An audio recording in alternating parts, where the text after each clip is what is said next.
Welcome to Casual Friday. Hi, I'm Roxanne Richardson, and this is my weekly Casual Friday podcast. If you'd like to jump right to a specific point in the video, you can tap or mouse over the video playback area of the screen to reveal the chapter titles and starting points of each section. In this week's podcast, I have tidbits as well as updates in several different ongoing projects. I have updates on my video upload and live stream schedule. I have an update on my hand spinning breed study. I have an update on my search for the perfect button for my 1950s vintage sweater. So let's get started. This first tidbit came to me from one of you who sent me either a message or a comment in one of my videos about a woman named Zoe Fletcher who got her PhD by studying the 72 breeds of British sheep. So she really got to know all the different breeds, what sorts of items their particular fleeces would be good for, how yarn is manufactured in the UK. She really went in depth on all of these different sheep breeds. So she created a website that's called the Woolist.co, and I'll leave a link below. And what's interesting about what she's done is she's created these little books on each breed, so you can get a book that would have a sample of the yarn and samples of that wool if it was knit up in different ways. So she gives you an idea. It's to give people an idea of how these wools can be used, what sorts of clothing or utilitarian items they might be good for. And there's also an interview with her that you can see that I will link to down below. So I will link to both her website, but also to this interview with her. And again, her name is Zoe Fletcher, and the website is called The Woolist. This second tidbit is actually related to the first tidbit about Zoe Fletcher, and I didn't even realize it until I was gathering some more information about this tidbit number 2. So I follow Clara Parks on Instagram, and I'm a member of the Wool channel, which is this website that she started this past spring. So if you're really interested in wool, you can get her newsletter and you can find out what's going on in wool on a weekly basis. But she had an Instagram post in the past week or so about a Kickstarter campaign. So there's a couple in Yorkshire in the UK named Edward and Laura Sutcliffe. They have sheep. They breed Lonk sheep, and that is a rare breed that originated in that part of the UK, right there in Yorkshire. And for years, they have been selling the wool of their flock for less than what it costs them to have it sheared. They're just trying to save this flock. Also in Yorkshire, not a mile from their farm, is a woman named Nick Corrigan, I believe is her name. And she's a knitting designer, and she's very interested in using British wools in her work, and she's very interested in having a lower impact on the environment. And when she started investigating where her British yarn actually had traveled in the course of being produced, she was surprised that it's traveling all over the world in order to be processed and spun and turned into yarn before she gets it. So it's local wool, but it's a global yarn production process. So she got really interested in trying to figure out how to get things, buy yarn that was produced locally. She was posting something about her shop online when she happened across Ed's account and saw that he was looking for someone who might have use for their wool from their flock. And they only lived a mile apart from each other. Well, Nick Corrigan is also a part of a community of machine knitters. And through that community, she met Zoe Fletcher, the woman I talked about in tidbit number 1, who is an expert on British wool breeds and how that wool is produced into yarn and what those wool breeds are good for. And so they were able to figure out that they could take the wool from their flock and then turn it into yarn at a mill that wasn't very far at all from their farm, so it could really be locally produced. And so they've started a Kickstarter campaign in order to get this project going. And when they launched on August 15th, that was the day that Clara posted about it. I went over there and I looked at you know, what you could donate and then what your different like gifts would be in return.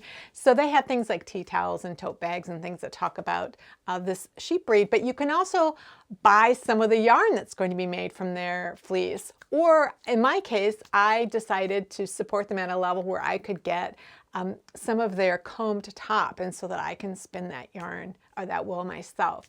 So I'm going to leave a link down to their Kickstarter, and you can learn more about their farm and what they're trying to do. They've already met their Kickstarter campaign. You can still support them, but they've made their goal, so they will be going for it. So usually with a Kickstarter, if they don't get fully supported in the 30 days that they get, then I think you get your money refunded. You know, they don't take your money until it gets completely funded. But I thought that was really fascinating. I'm excited to get my combed top. It'll probably be later this year. Now they do ship anywhere in the world. There is an upcharge for shipping to the US, which I was happy to pay. But I thought some of you who are spinners, or just maybe if you want to knit with a really rare breed, you might be interested in that. So I'll leave links down below. Before I learned to spin, there was a tool that I had heard of that's called a Noddy, and I had no idea what it was or what it was used for or how to use it. Once I learned to spin, a Noddy became an essential tool, but it still took me a little time to kind of get the hang of how to use it. So this is a Noddy. And in the one that I have, these heads right here, they rotate in this direction. Now I have some wool stuffed in here because these can, because they twist, they're not like glued on, and as the wool shrinks or swells during different parts of the year, sometimes these handles can fall off. So I have a little bit of wool in there to help keep them stuck. So you rotate them so that these little arms are perpendicular to each other. And when you are done spinning yarn onto a bobbin on your spinning wheel, you need to get it off this bobbin and turn into a yarn hank. And the way that you do that is through the use of a Noddy. So you wrap, that's how I do, I wrap the tail around, and then you create this path. Oh, I want to go this way. So that you are winding basically one big circle using these 4 arms that are sticking out. You create these big loops, and that is what, and then when you're done with that, you can tie them off, and then you take them off and you have a big hank like you might get if you were going to a yarn shop. You might buy yarn in hanks. So, and they come in different sizes. This one, that whole circuit would be 2 yards. So I know if I count how many strands I have, I can just multiply by that by 2, and that tells me how many yards I have. Well, a Noddy or things that are like this have been used as long as people have been spinning. And one of the things that I came across a couple of weeks ago, and I left really poor notes, and so I had to try to go search today and figure out exactly what it was. But it was about a Noddy that had been discovered in this old Viking grave. And the way it was described is the Oseberg Viking grave, and it was a big boat. And I couldn't understand, like, did the boat sink? Why was the boat on land? And what it was is they built this Viking ship. I think the idea was that in the afterlife, this would sail you to, is it Valhalla? Is that what the Vikings believed in? So the richer you were, you could have like a really elaborate boat and you'd have all your stuff in it. And so it was like the best preserved boat grave that they had ever found, and it was found in early like 1904. And there were 2 women who were buried in there, and they're obviously very wealthy. And so they had all of the belongings in there that they were going to need in the afterlife, including the things that they would need to do spinning And one of those items was a Niddy Noddy. And I thought that was so fascinating that there were so many textile related things found in this grave. So I'm going to leave several links down below. There's a museum where you can see this ship, and like you can look at it at 360 degrees, the way that they have filmed it. You can have control of that. But there's also different websites that have pictures of the different things, including what this original Niddy Noddy looked like. Theirs, I don't believe, rotated. It would have looked pretty much just, you know, more like that, but it had more of a curved ends. There are even sellers on Etsy who have replica Niddy Noddies from the Oseberg Viking ship available for sale if you want something that was like that. But I thought this was just fascinating. I always love finding any sort of history that is related to women and things that, and the tools that they would have used long ago. This tidbit came to me, I believe it came to me from either the Twitter feed or the Instagram feed or both of Fleece and Fashion. They have Fleece to Fashion from University of Glasgow. They have a blog as well as their social media posts that they use to educate the public. And they had their first guest blogger, who is Cassandra Milani. She got a master's degree focused on finding out more about Fair Isle knitting history, aside from the debunked myths regarding the Spanish Armada. So I'll leave that down below if you are interested in reading that blog post. This last tidbit came to me from a viewer who sent this vintage knitting book to me to my post office box. I was thrilled to get it, and so I'm going to do an overhead that kind of shows you this particular book, which was published in the 1940s, in 1946, but also earlier versions of Columbia's knitting books and how they are the same and how they were different from decade to decade in the 20th century. This was sent to me from a knitter who goes by Yin Yang Knitter, Diane, and she found this, I believe it was on a swap table at a church sale or something like that. And this was published in 1946. And what's so interesting to me about this is that Columbia was one of the really big yarn companies here in the United States, starting in the 19th century. And so they had some of the earliest knitting books as well. The very first vintage sweater that I knit that was from 1904 was published in the Columbia Book of Yarns from 1904. Many of those very early knitting books have been digitized, and you can find them for free on archive.org, but not always. I actually found the second edition of the Columbia Book of the Use of Yarns, which was published in 1901. And this is a very rare copy. It hasn't been digitized, and if you look in the website called World Cat for World Catalog, there's only one copy, I believe, that's listed in there.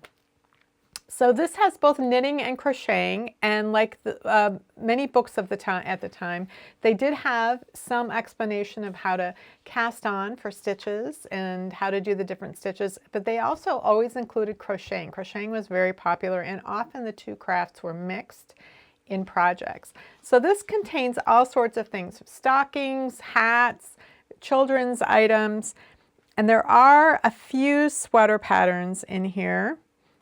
There's one for each member of the family. There's one man's sweater. There is one small boy's sweater, a child's sweater, and then a lady's golf sweater. And remember, this was the era when sweaters were athletic garments, not really a fashion item. So you wouldn't wear this to a cafe or something. You would wear this when you were doing outdoor activities. I also have a hardbound copy of Columbia Manual of Knitting and Crocheting that was published in the 1930s.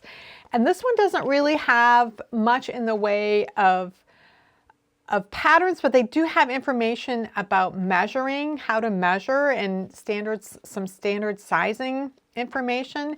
And they have a lot of stitch patterns, both for knitting and crocheting. So it's more of a stitch dictionary, but also they explain different knitting techniques. So they're showing different ways, different parts of of a sock. Like this is the toe, and these are the gussets. They have doily patterns. They have all sorts of different stitch patterns in here, and that's what this book is more than anything else. It's more of a stitch dictionary and with some techniques in it. They do have some more clear photographs in here of how to do particular things, that in certain types of stitches, how to pick up stitches, things like that. So that was the focus in this particular book in the 1930s. The one that I got this past week is from the 1940s. And so this is it's back to paperback, but a larger format. Again, fundamentals of knitting and crochet, nice photographs. And then it's just knitting patterns. And it's patterns for the whole family. It's knitting and crocheting. There are baby items, there are socks, there are sweaters. There are all kinds of different things. I really like this jacket here. I think that's pretty cool. And again, they've got a stitch dictionary at the back. I have a new grandniece who's going to be born at the end of November. And my niece, I was asking my niece what she wanted me to knit her, and she asked for booties or socks or little hats and things like that. And so I was looking through this book, and I thought, well, this is really, really nice. These are long socks, they're long booties. So I thought, well, there's a chance that those booties would actually stay on that baby's foot if I made something like that. So I'm considering doing something like this. This is designed to be knit flat. I might read through it and decide to do it in the round instead. There's some short rows right here in order to create the knee bend there. But I think this could be a fun thing to do because they're small and yet they're knee-high stockings, and I love that little bend in them as well. Last week I did not publish a Casual Friday, but I did record several segments.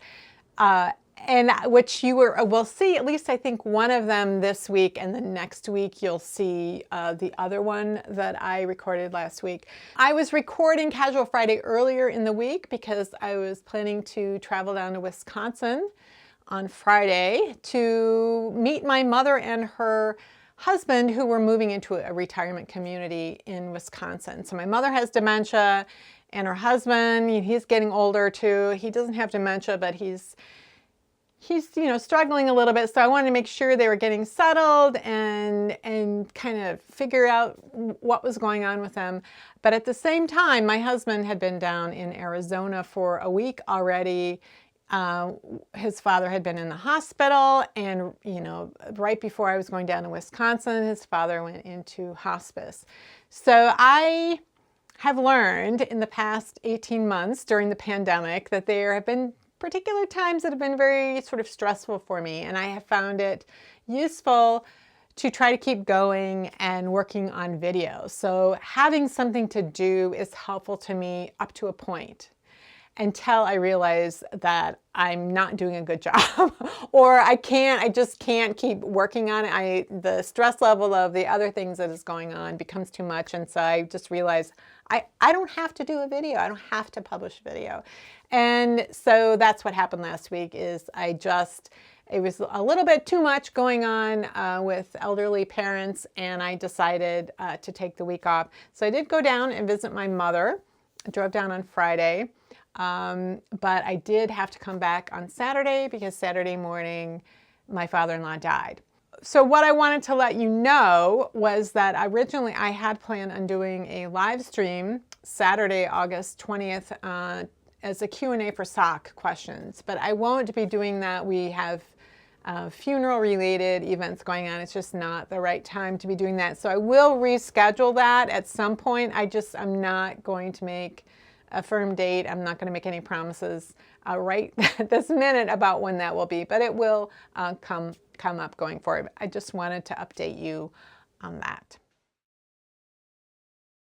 Last week I was showing you two different sets of buttons that I had purchased for my 1950s vintage sweater. The first set that I showed you were these green buttons that kind of had this a textured sandy surface to them. And those are the ones that I originally bought. I went to the fabric store where I usually go to buy buttons because they have a really nice selection of vintage buttons. Those buttons that I bought there were not vintage because none of the vintage buttons worked. They do have a big wall full of tubes that are sort of like this. There'll be a button at the end, and then there'll be some number of buttons that are like that inside the tube. And they're all stored in like these cubes, and so what you see is one button. You might see, 50 buttons, different kinds of buttons in one cube, and they might have many, many of these cubes, sort of sorted by color. And that's the intention, but it's very easy to pull a tube out and it's not right, and you shove it back in just wherever it fits. So they tend to get a little bit mixed up. So usually what I do is I go in, I look at the vintage buttons, and then if I see something that I think might work, I always get a second opinion because I love buttons. And sometimes I fall in love with a button, but it doesn't really go with the sweater. And so sometimes I'm not sure, and basically I'm confirming that, does this work? And they might go, and what happens then is they'll look at that and they'll say, let me just go take a look. And then they'll go over to the buttons, which they're much more familiar with because they work with, and they'll start pulling some things out. And then we'll look at things together, and then I'm like, oh, these work. And then once I've picked the buttons that I know are going to work, I'm very happy. I don't second guess. But I do like just talking it over. In particular, if I'm trying to match a color, I will want a second opinion because I do have some slight color vision deficiencies, and especially if it's unnatural light, that can change the color, and I'm not always sure. So I do want to confirm that with somebody else. And sometimes they just have ideas for things, like I'll find the perfect button and there won't be enough of them, and the person will say, oh, let's try this, and then they'll pick a couple other colors that are buttons that are just like that, and we'll use more than one color. I've done that before and had it work out really well, but it wouldn't have been something that I would have necessarily thought of myself. So that's why I like talking things over. So what threw me last week was going to this store where I always get help. Either I end up not finding anything and I leave, or I find something or I get some help finding something and I leave very happy. And what happened last week was that I had found a button that I liked, but I wasn't looking to match it with that sweater. I was just looking to check the size so that I would know what size button I needed to get. Because the vintage buttons I was looking at are all stored on cards like this. And so however many buttons there are that match that, they will all be sewn physically to the card. So when I'm looking at vintage buttons, I can't try the vintage button through the sweater hole. So I have to use one of the kinds of buttons that come in one of these tubes to see which size fits through it. So the buttons that I bought last week were just ones I had tried for size. And I thought, well, those are really cool buttons. I did not think that they went with the sweater. It was the clerk who said, I really like those buttons. I think they look really good with that sweater. And I was so used to getting really good advice from clerks at that store that I thought, oh, okay. And so I bought the buttons and then got home and I don't think I like these. And so that's when I asked on Instagram.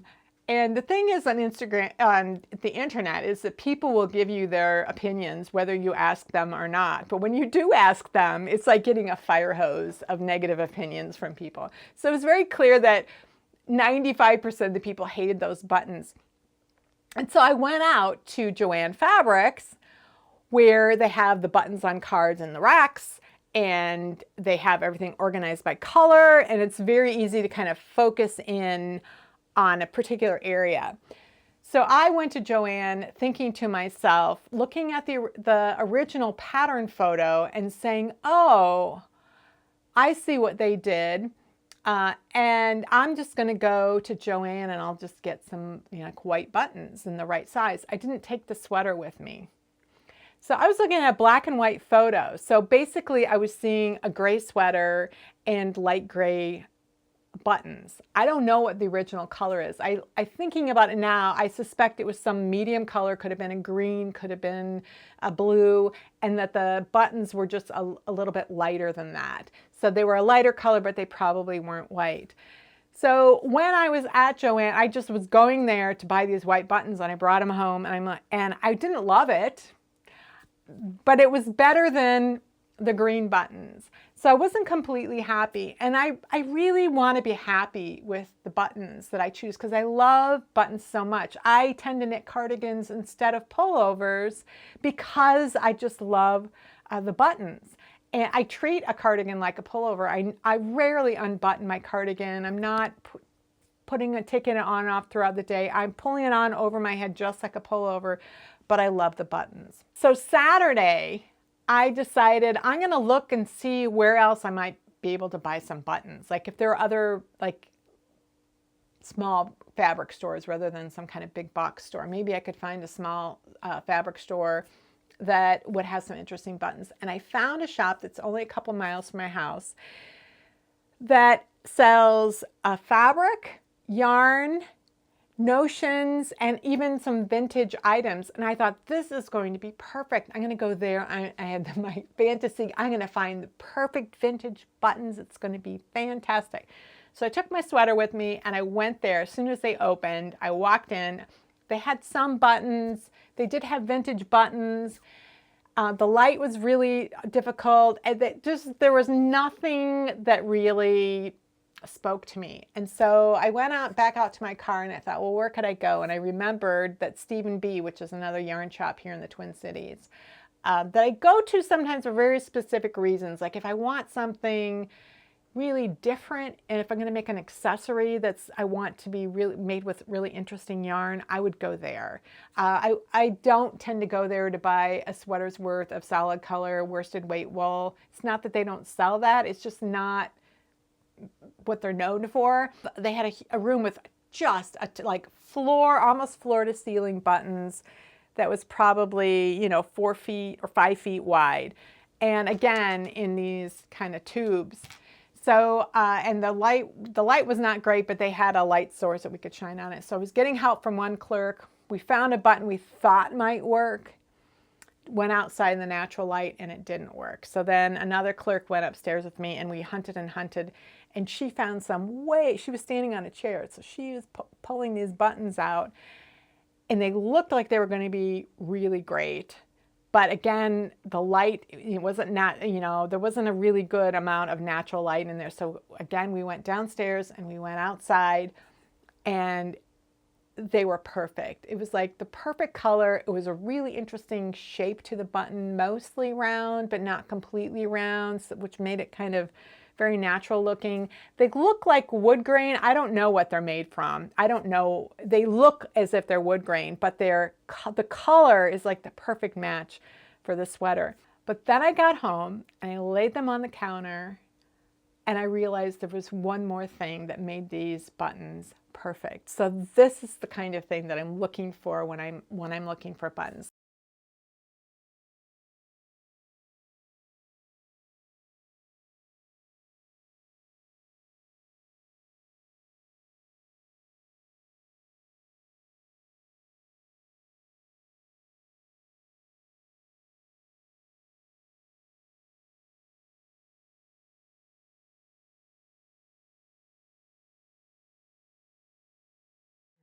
So last week when I was so concerned about various parents, I found that I wasn't able to focus on complex knitting projects, namely my reverse engineered sweater that I'm still kind of working through, and it was just too much for me to focus on. But I found that spinning was very meditative and relaxing, and it's very much like just knitting a stockinette tube in the round. It's just very rhythmic, and I don't have to think too much. I can just let my body do it. So I spun 3 different breeds in 1 week. And then, so I'm going to show you that in the overhead, but then I spun 2 more in the past week since I've been back. So I have 5 different breeds of wool to show you. And so I will go to the overhead and show you what I have. So these are the 3 yarns that I spun this week. This one is Falkland, and this just means that the sheep came from the Falkland Islands. There were a few different breeds that were brought to the Falkland Islands, and they just kind of let those sheep breed together and produce whatever. So it's hard to know how representative this would be. It had like a 5.5 inch staple length, which was, on the longer side, I felt. I actually liked the yarn that I made from this. This is a 2-ply. Then I moved on. I decided, this is going to be the first one that's a colored wool, not dyed, but this is the natural color. And they call it Finnish. I think it's the same as Finn. And this was interesting. I had fun spinning this. There were a few times when it felt a little tricky to me, just trying to get used to it, but I enjoyed spinning it. And then I spun it kind of fine, and I decided to do a 3-ply, so I chain plied this instead of doing a 2-ply, which I've been doing for most of them. I did a 3-ply. It was a pretty fine ply single, and so I decided to do a 3-ply with it. And then this is one where this is still wet, so this isn't really completely representative of what this is going to look like. This is Gotland. This is a Swedish breed. I wish I didn't bother to read the entry in the Fleece and Fiber book. I'm going to sit down and spin this. And the behavior of the wool was so different. Each ounce of top comes in a little bag like this. So when you take it out, this is combed top. So the fibers are all aligned. They've been combed so that they're all lying in parallel. And what I usually do, because especially I started doing this when I started this project, just because I hadn't spun in a while and I knew my endurance wouldn't be great. So what I do is I divide it in half lengthwise, and then I divide it in half again, and then I would sit down and I would just spin through the entire approximately 1/4 ounce, just to give myself you have to sit here until all of this is spun. And then as I've had more and more practice, a lot of times I will just go ahead and I'll do another 1/4 of it, or sit down again later. I'll go get a cup of tea or something, come back and spin some more. So there have been a couple of times where I just sat down and spun the entire thing all the way through. But I do kind of divide this up first. Well, with the Gotland, I would split that, and then chunks of it would just fall to the ground. And so I actually just found this on the ground because I didn't realize I hadn't spun it all. This had just fallen off. So this is what the Gotland looked like. In many ways, it just reminded me of human hair. Like, everything was so parallel and it was so slippery that I had a really hard time trying to figure out how I should spin this. And what I should have done was looked in the Fleece and Fiber book ahead of time, because one of the things that they talk about is that it can be slippery, but also that it's easier to spin this finer than it is to spin it thicker. And I was at first thinking, because it seemed so slippery, I was thinking I should try to make it thicker, and I was really having a hard time with that. But that's fine. This is a learning process for me. And one of the things that I realized, a memory came back from one of my spinning classes where, they're throwing so many pieces of information at you, and while it would make sense, it wasn't something that I could synthesize and just automatically know what to do in a given situation. What was happening is that I was keeping my tension and the whirl that I was using on my wheel, I was keeping those the same, and I was trying to make the single thicker. And what I remembered later was that, this is a situation where you change the speed of, you change which whirl you're using, or you change the tension so that when you're using your same motion that you normally would, it would end up creating a thicker yarn. It's just hard to assimilate all of the information. But anyway, I thought I'd show you what this particular wool actually looked like when I was spinning at the Gotland, but it was just, it didn't stick to itself. So I would be, you know, drafting this and it would be spinning, and pretty soon, like, all of the strands around the perimeter would be like poking away from the rest of the fiber rather than being kind of pulled in to make the drafting triangle. If you're a spinner, you'll kind of maybe understand what that means. So this was like the weirdest spinning experience I've had, but it was still fascinating to me. I also think it's interesting that the first colored wool I got was, I'm going in alphabetical order, was this Finnish, and then I got Gotland, and the next one's going to be this Herdwick. They're all natural colors. And then I think I have an Icelandic one after that.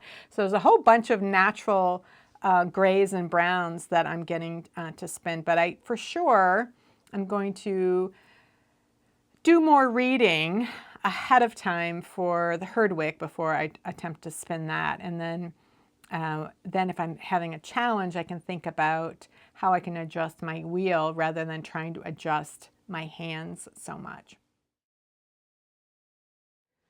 This one is Herdwick, and you can see, I don't know, let's see if I can go in close. You see all these little bits? This is what's called hemp, I believe. I didn't know what it was until I heard about it before I started doing the breed study. I think Trish at Fiber Love Diary talked about it. I didn't know what it was. But once I saw it for the first time, I'm like, oh, that must be what hemp is. It's not vegetable matter, but it's not really like the wool either. So this is a really coarse result. I don't know what I would use something like this for, a rug, I guess, maybe. And then I got some Icelandic yarn, and this was combed top, and I believe it's just like the long strands, like, you know, because the Icelandic have two coats. They have two types of fiber, and I think this is just the long one. And I struggled a little bit. It took me a while to figure out how to get a good, you know, to really spin with it. And I thought the yarn was going to end up crappy, but in some ways, it's some of the more even yarn that I have spun so far, which is just weird to me. But it actually feels nicer than I thought it would. This Herdwick, though, that's something nice to compare everything else to. Like, this is the stuff that I would be least likely to ever use for anything, and this is actually pretty nice. I like it. Well, that's it for this week's Casual Friday. If you have any comments or questions about today's video or suggestions for videos you'd like to see in the future, you can leave those down in the comments below or join the discussion in my Ravelry group, Rocks. Thanks for watching, and I'll see you next week.